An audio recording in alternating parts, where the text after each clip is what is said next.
முறையான ஒரு டெமோக்ரஸி இருந்தாலே போதும், எல்லாருக்கும் எல்லாமும் ஈக்குவலா கிடைக்கும். அதனுடைய ஃபர்ஸ்ட் ஸ்டெப் அவங்க வீட்டில் இருக்கிற எல்லார்கிட்டையும் சொல்லுங்க, அவங்கவுங்களுடைய ஜனநாயக கடமையை ஒழுங்கா செய்ய சொல்லுங்க. ஜனநாயக கடமையை சரியா செய்யறதுன்னா அது ஒன்றும் பெரிய ஒரு விஷயம்லாம் கிடையாது, சாதாரணமான விஷயம்தான். நல்லவங்க, நம்பிக்கையானவங்க, இது வரைக்கும் ஊழலே செய்யாதவங்க யாருன்னு பார்த்து தேர்ந்தெடுக்க சொல்லுங்க. அவ்வளோதான், as simple as that. அதுதான் அந்த கடமை.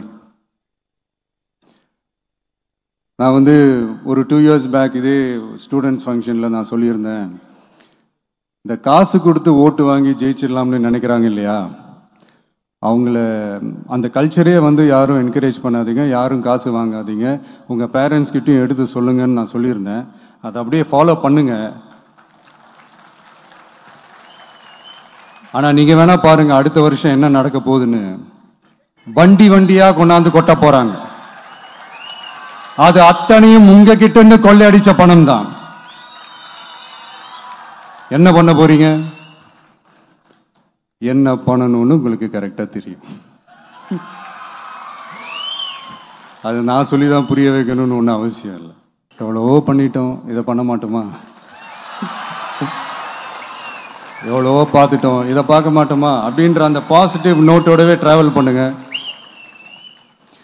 கான்ஃபிடண்டா இருங்க, நல்லதே நடக்கும், வெற்றி நிச்சயம். அவதூறுகள் மூலமாக, பொய்கள் மூலமாக நம்ம வீழ்த்த பார்க்கிறாங்க.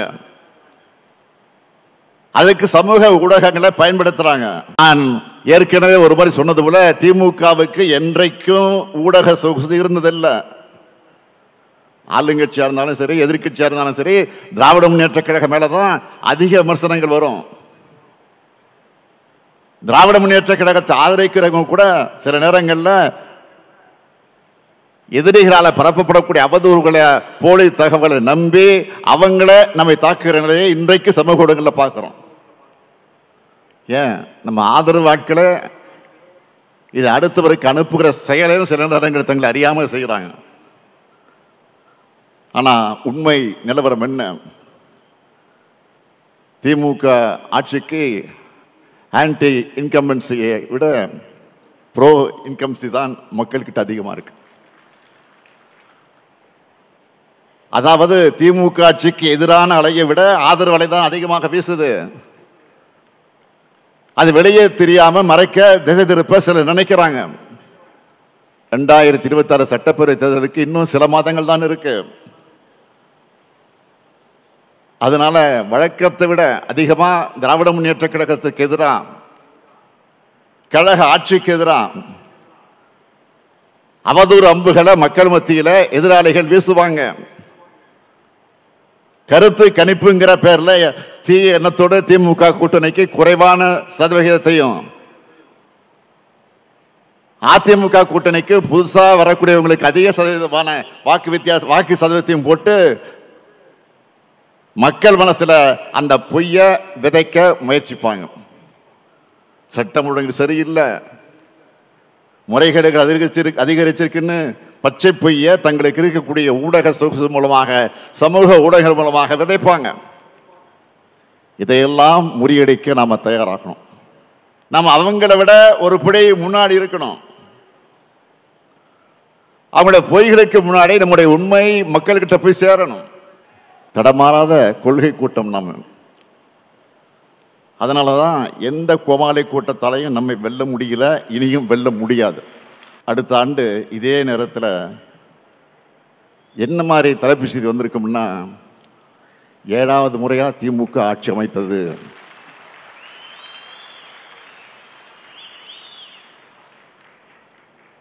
கழக கூட்டணி வரலாறு காணாத வெற்றியை பெற்றது, ஸ்டாலின் தலைமையில் 2வது முறையாக திராவிட மாடல் ஆட்சி தொடர்கிறது. இதுதான் தலைப்பு செய்தியாக இருக்கணும். நான் மமதையில் பேசுறவன் இல்லை, கண்ணு கட்டிய தூரம் வரை எதிரிகளே இல்லைன்னு ஆணவ குரல் சொல்றவன் இல்லை.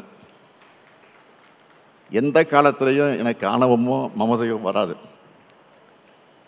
என்னை பொறுத்தவரையில் பணிவுதான் தலைமை பண்பின் அடையாளம். சொல்லை விட செயலே பெரிது.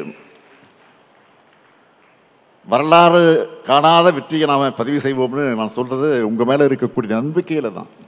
மத கலவரங்களை உண்டு பண்ணுவாங்க, சாதி கலவரங்களை தூண்டுவாங்க, மக்களை எல்லா வகையிலும் பிளவுபடுத்துவாங்க,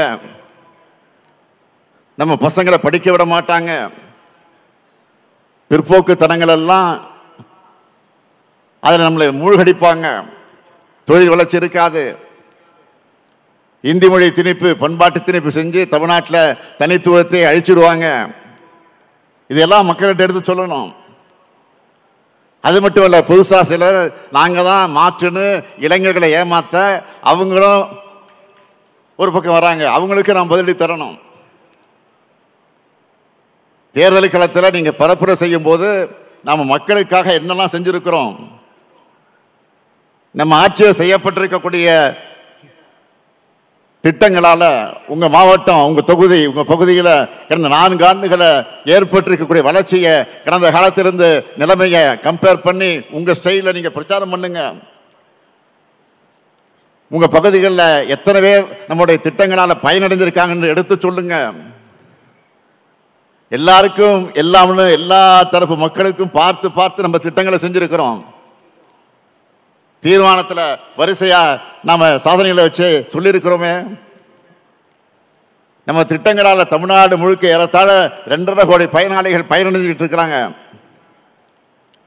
அவங்களுடைய வாக்குகளை சிந்தாம சிதறாம நம்ம கூட்டணிக்கு கொண்டு வந்து சேர்க்கிற பொறுப்பும் கடமையும் உங்களுக்கு தான் இருக்கு. இன்றைக்கு நாம் அனுபவிக்கிற சோதனைகளும் நெருக்கடிகளும் சாதாரணமானது இல்லை. நாம இன்று மாநிலத்தினுடைய ஆளுங்கட்சி.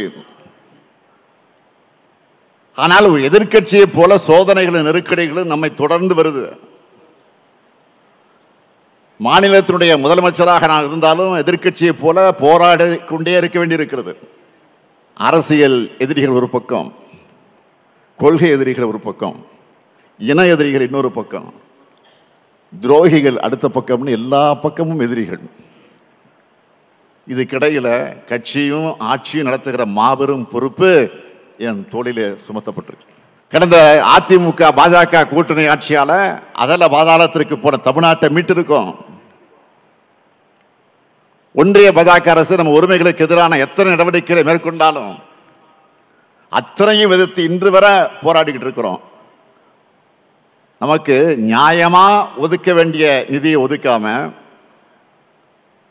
தமிழ்நாட்டை பொருளாதார ரீதியாக முடக்க நினைச்சாலும்